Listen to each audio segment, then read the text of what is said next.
Hello, my name is Tiffany, and I'm back to talk to you about how to find a manifestor friendly job. So, if you are a manifestor energy type, this video is for you. So, previously, I posted a video where I did a interview with my manifestor friend, and the intention of that video was to understand her journey from beginning when she started working until the present day of how she figured out what work or how jobs should be structured or set up so that it was energetically correct for her.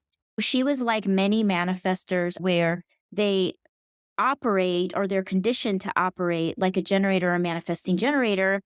And they find themselves in these jobs where they're working really long hours or they're working with a lot of structure and they're finding that they're burnt out and tired and they're not sure why. And they might even create a negative story around. Because that interview is 45 minutes ish long, I thought I would go ahead and just create a summary of that video so that if you just want the quick information and you want to know, as a manifester, how can I find or what do I need to be looking for if I'm looking for a manifestor friendly job?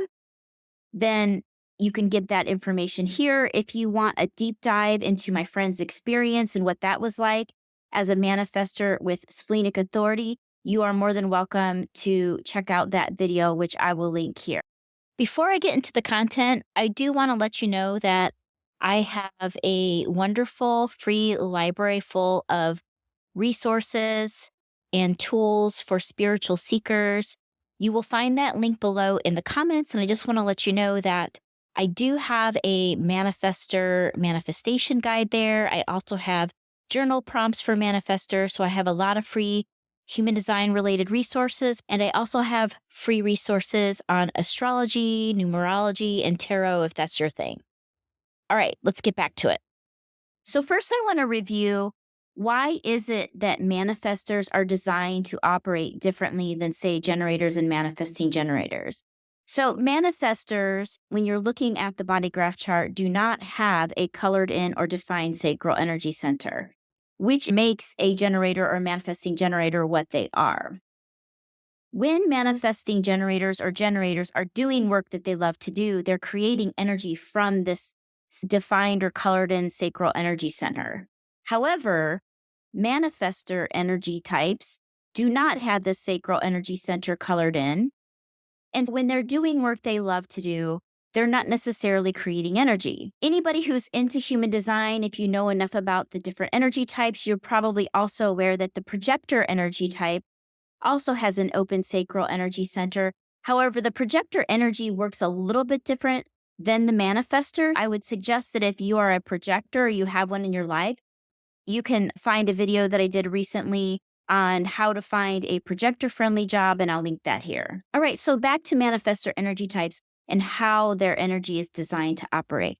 Because they have that strategy of to informing and they're designed to follow their urges and pay attention to when they have these urges to go after things, manifestor energy can run in fits and starts. So what does that look like? My son is a manifestor energy type. And what I have observed in him is that he can go after something, whether that's a hobby that he's in, pursuing a college degree or something along those lines.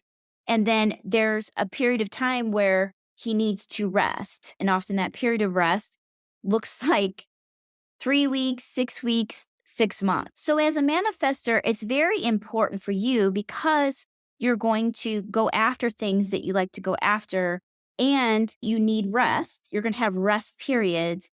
In an ideal or perfect world, you're going to want to find a job that is quote unquote manifestor friendly. So in theory, and I would invite any manifestor energy type who's watching this to comment below to check me or to let me know if they've had a different experience. But in theory, a traditional 9 to 5 job isn't very manifestor friendly because you're not designed to go all the time, every day of the week, 40 hours, 9 to 5 necessarily. Now, there may be nuances in your chart that set you up for this dynamic in a better way. For example, I can imagine that if you are a manifestor who has a couple of motor centers colored in, the motor centers would be the root energy center or the ego energy center. or even the solar plexus energy center. If you are somebody who had those energy centers colored in or more of those energy centers colored in, you may find that you do have a little bit of more oomph in keeping up with the day-to-day of a 9 to 5 job. Another thing that might factor into you having a different experience at work and maybe being able to fit into that 9 to 5 would be if you have a lot of energy centers colored in general. And the reason I say that is because if you have a lot of energy centers colored in, you may find that you have a buffer against the energies of other people in the workplace.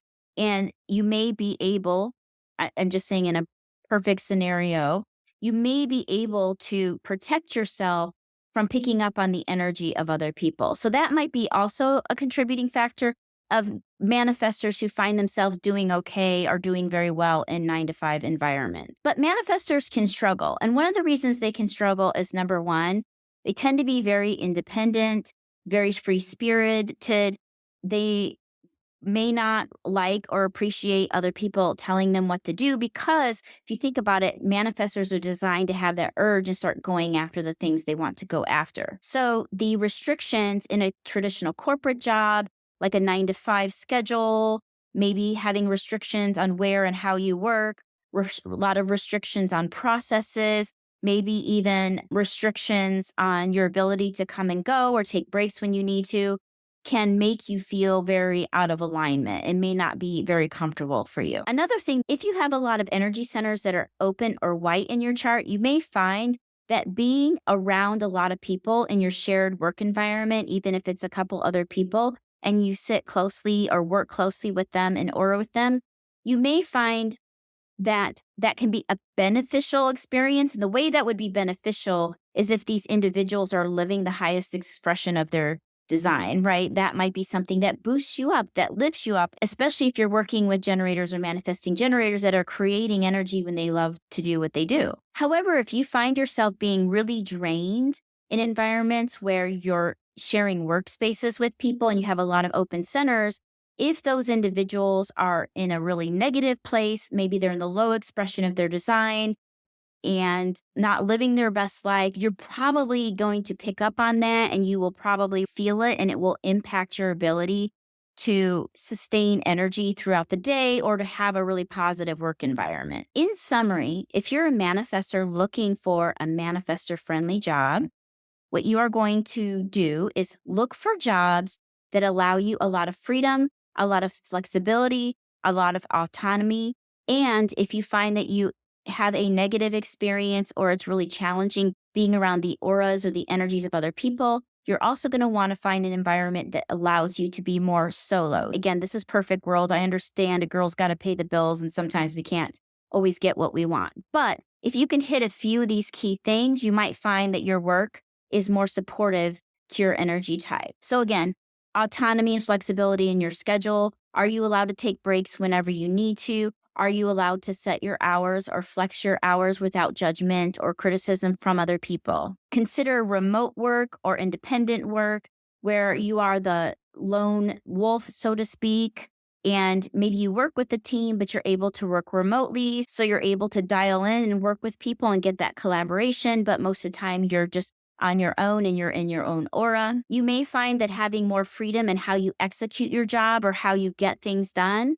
So if you have a job where there's a lot of rigid structure around how things happen, there's a lot of micromanaging, there's a lot of different rules and rigidity with routine or with meetings or with how things get done, how the work gets done that may not be aligned for you as a manifestor. And try to find work, if you can, where there's a little more freedom in that execution. Are you the one who can control how the work gets done? Are you the one who can control how much structure or how little structure you need to get things done? Because if you know anything about human design, some of us are designed to operate with a lot of structure or within a lot of structure because we enjoy it. That's supportive to us. And then some of us are designed to operate with a little less structure because that's also supportive to the flow. So it really just depends how your chart comes out. And then also, can you find a job that allows you flexibility in terms of resting and recharging? That might look like having a job where You don't have to be on all day long constantly, where you actually have time to take a break or rest in your own aura. All right, so that's all I have for you. So if you're a manifester, I hope this was helpful to you. And if you disagree with anything I said or you'd like to validate anything I've said here, I would really appreciate that. And lastly, if you're interested in deep diving into this topic or you want to hear that interview with my friend, you can find that video in my human design playlist.